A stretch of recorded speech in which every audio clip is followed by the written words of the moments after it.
On va parler sport sur votre chaîne d'information régionale avec Guillaume Van der Schag, le rédacteur en chef de Sprint Magazine. Bonjour Guillaume. Bonjour Adrien. On se retrouve bien évidemment ce lundi pour débriefer le week-end sport. On va parler d'athlétisme avec l'Urban Trail de Lille, mais aussi le Trail Côte d'Opale. On parlera un petit peu de football, de basket, de handball, de cyclisme. On va donc commencer avec de la course à pied, cette première édition de l'Urban Trail à Lille qui a été un beau succès. Ouais, une belle réussite, de l'ambiance et puis du beau monde. D'abord, il y a eu près de 3700 coureurs présents, des gens qui avaient pu s'inscrire et participer à l'événement gratuitement. Il y a eu la présence aussi de nombreux athlètes. On a pu voir aux abords du car podium de Johan Diniz, le marcheur. On a aperçu Mehdi Bala et puis on a vu bien sûr Pierre-Ambroise Boss qui est monté sur le podium, qui a fait son one-man show avec une complicité sympa avec Martine Aubry. Enfin bref, il y avait de l'ambiance, il y avait du monde.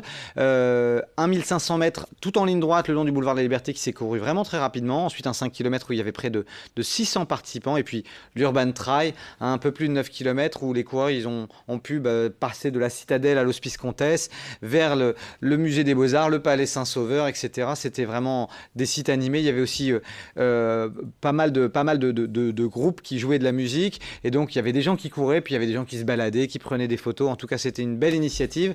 Et c'était une première qui associait comme ça le sport et la visite de monuments culturels à Lille. C'était sympa. Ouais, c'était une belle réussite donc pour cette première qui en appelle d'autres. La 12e édition, là, cette fois en revanche d'un événement devenu incontournable, c'était le Trail Côte d'Opale. Ouais, c'est tout simplement l'un des 3 plus grands trails de France. Il y a eu près de 7000 courageux qui se sont lancés à l'assaut de cette 12e édition. Thierry Matissart de l'USA Liévin a bouclé le 64 km en 4h53, alors qu'il s'est même trompé de parcours et qu'il a perdu quelques précieuses minutes. Donc il succède au roi du 800, Thierry Breuil. Sur le 42 km, une victoire assez rapide de Sylvain Soyer en 3h40. Et puis à noter que Marine Vaillant qui est la Villeneuvoise, plutôt au départ spécialiste du 1500, qui s'est imposée non sans difficulté sur le 31 km en 2h32. Et félicitations bien évidemment à tous les participants des différentes courses du samedi et du dimanche au Trail Côte d'Opale. On passe au football avec le LOSC qui jouait en amical ce week-end. C'était le match de l'équipe de France en Ligue des Nations.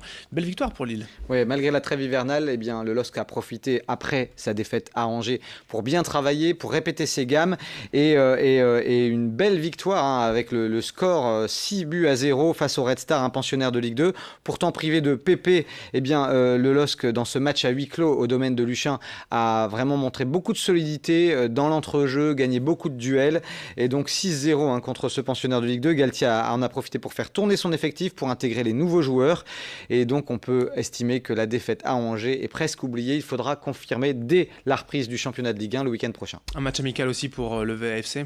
Oui, avec là aussi Valenciennes qui après un bon début de saison était vraiment rentré dans le rang et puis avait essuyé une lourde défaite face à Clermont à domicile 4-0. Et bien là, on peut dire que Valenciennes s'est rassurée en allant gagner face au Cercle de Bruges en Belgique 2-1. Et un résultat aussi de féminine. Oui, alors c'était la 2e journée de championnat pour les filles du LOSC et après leur première défaite, elles ont décroché un premier succès, une victoire à l'extérieur face à Rodez, 3-2. On passe au handball et on va forcément parler de Dunkerque. Ouais, l'USDK qui là aussi après un match nul décevant lors de l'ouverture de la saison face à Istres 23-23, les Dunkerquois se sont rassurés avec une large victoire face à Créteil 31-25. Ça c'était donc de la Coupe de la Ligue, ça a fait du bien à l'USDK. En revanche, nouvelle défaite pour Saint-Amand. Ouais, l'apprentissage du plus haut niveau du handball féminin français est difficile pour les Amandinoises, ça on peut le dire. 3e défaite en 3 matchs, elles se sont inclinées contre Fleury 29-33. On est encore en préparation, la Pro A n'a pas repris, c'était un tournoi amical ce week-end. Ouais, c'est la période, là ce week-end c'était au Portel, le week-end d'après ce sera à Gravelines. En tous les cas, le Portel a gagné son tournoi au Portel, une victoire contre Mons en finale 82-74. Malheureusement, très mauvaise nouvelle pour l'équipe du Portel puisque l'équipe a perdu 3 joueurs. Il y avait déjà un blessé, là elle en a perdu 3 de plus, 3 intérieurs pendant le week-end qui se sont quasiment tous blessés durant la première partie de cette finale face à Mons. Donc c'est vraiment une mauvaise nouvelle pour la saison de Pro A.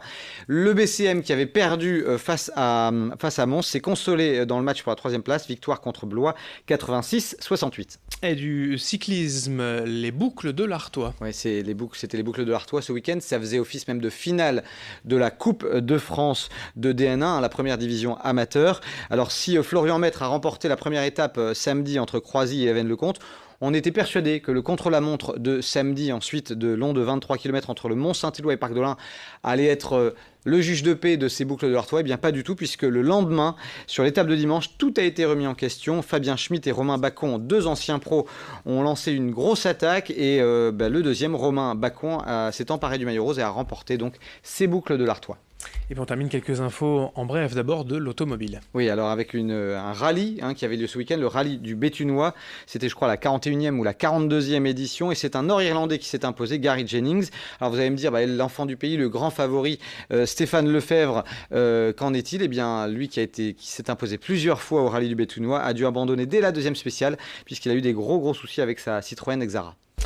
Un mot également de nage en eau libre. Oui, avec une bonne nouvelle, un métropolitain, un nageur de Saint-André, Jean-Baptiste Klusman, est devenu champion du monde junior ce week-end de nage en eau libre. Et du hockey sur gazon féminin. Oui, pour terminer, c'était une journée d'élite avec un derby entre Cambrai et Douai.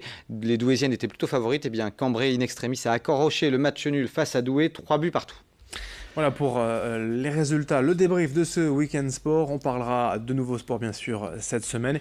Et vendredi, avec l'événement attendu, c'est France-Espagne en demi-finale de Coupe Davis au stade Pierre-Mauroy. Où malheureusement Nadal ne sera pas présent, on l'a appris tout récemment suite à une grosse blessure au genou. Malheureusement pour le spectacle, heureusement pour les Français, ça laisse quand même un peu d'espoir. Merci Guillaume et à vendredi. À vendredi. Bonne semaine à toutes et à tous. Merci de votre fidélité. On se retrouve dans un instant pour d'autres informations, d'autres images dans la région sur votre chaîne d'information.